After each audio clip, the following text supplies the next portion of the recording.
Hey guys, Baby20 back again, and today we got a pretty cool controller to look at, and this thing is called the Little Wireless Controller, as you can see right there on the box. Shout out to PDP for sending this to me.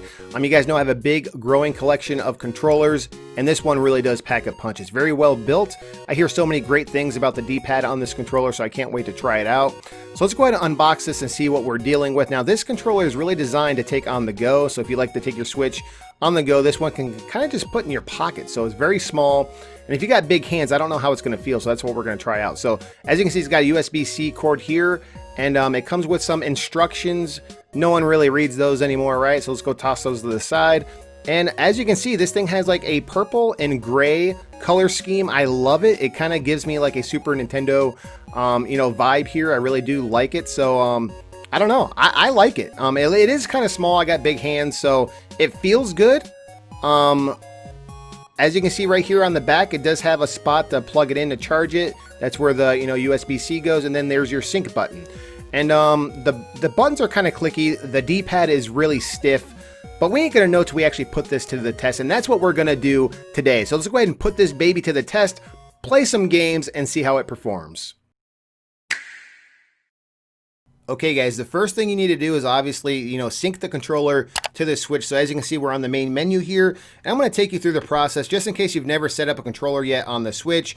9 times out of 10, you probably have already done this because it's very easy. So I'm just going to walk you through it just so you know how to do it. So you go to controllers and you just go ahead and go to change grip/order.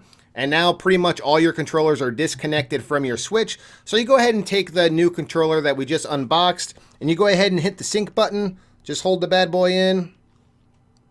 It's going to start looking to connect. There it goes. It connects. So as you can see, it thinks we're using a Pro controller. So it's recognizing this as just like a normal Pro controller. So we're good to go. It's that easy. It's that simple. So now it's wondering how much battery do we actually have on this thing? So let's go ahead and look. And as you can see, it looks like we got full battery. Full battery. So this actually came fully charged.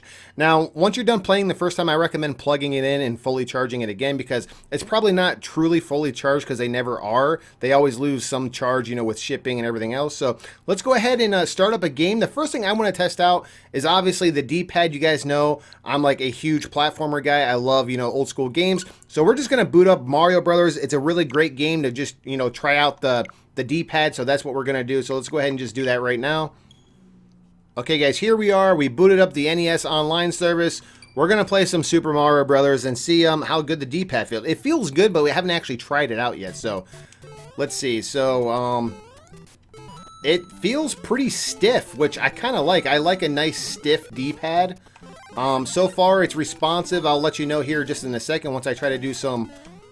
Yep, those jumps work. That's how I kind of test out a D-pad, to try to do some duck and jumps. And everything seems to be working a-okay. Even though I got pretty big hands, it doesn't feel very much cramped in my hand. Again, I haven't played for like several hours yet, but the buttons are kind of clicky. I don't know how well you can hear that. Let's hear. So the buttons do click. Just to let you know, it does have, they're pretty loud clicking noise. But I kind of like the clickiness. It doesn't really bother me too much. But do keep that in mind if you're trying to play like in a quiet area and you're using this controller. The buttons are pretty clicky, but it feels really good. I'm actually very impressed with this. So the D-pad, wow, it's really good. Let's try that jump again. Oh yeah, it's pretty good. It's performing pretty good. I mean, it's up to my expectations. The D-pad, honestly, I feel like this D-pad on this controller is better than the one on the original Pro controller. Because the one on the Pro controller is flawed. I don't care what anyone says. It always has some misinputs and stuff. And you don't really have that with this. It's been known that Nintendo kind of screwed up on the D-pad with the Pro controller.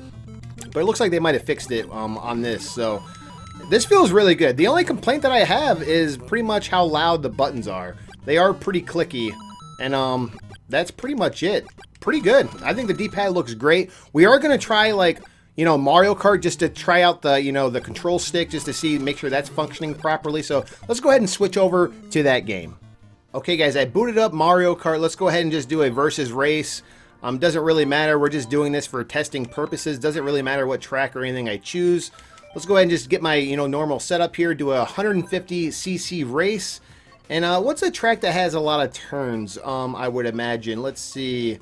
Let's just go ahead and pick, Donut Plains 3, that has a lot of turns, so we'll be able to test the drifting, how the R button handles, how the, you know, how the control sticks handle. So this will be a pretty good test with this controller. So hopefully everything works good. I got high hopes. The D-pad's fantastic, so we're about to find out how good the control stick is on here. So let's wish this little wireless controller luck, and let's see how this thing's going to perform here. So I didn't really try for the speed boost there. Okay, so that button's working. So far, so good. No issues here. Holding the turtle shell behind me. I mean, it feels fine. It feels fine. Now, I don't know if I would recommend this controller to play Mario Kart for long sessions, because if you got big hands like myself, it does feel a little cramped when playing Mario Kart, because you have to hold in the L button to hold items behind you and stuff like that. So you're constantly having to, you know, use the shoulder buttons. But for games like Mario Brothers, I didn't feel any crampness at all. So for games like that, it's perfectly fine. But in a pinch, if you're trying to play like on the go, and this fits right in your back pocket, it's a very small controller. This is fine. This feels really good. And if you don't got huge hands like myself, then it's probably ain't gonna feel as cramped. But that's the selling point for this controller. It's very small, it's compact, and you can take it on the go and it not take up much room. And it's wireless and it performs well. It's very solid. Doesn't feel cheap like a lot of the other controllers. So I highly recommend this. This is actually working really good. It does have motion controls as well, so if you like to use motion or gyro controls, you can do that. It does not have NFC reader. It doesn't have like Amiibo support or nothing like that, or Rumble. But it does have, you know, motion controls if you do prefer to use motion controls. But yeah, guys, that's it. This controller, I highly recommend it. That's pretty much all for right now, guys. Hopefully you enjoyed this video. And as always, there'll be more to come shortly, guys. Thanks again.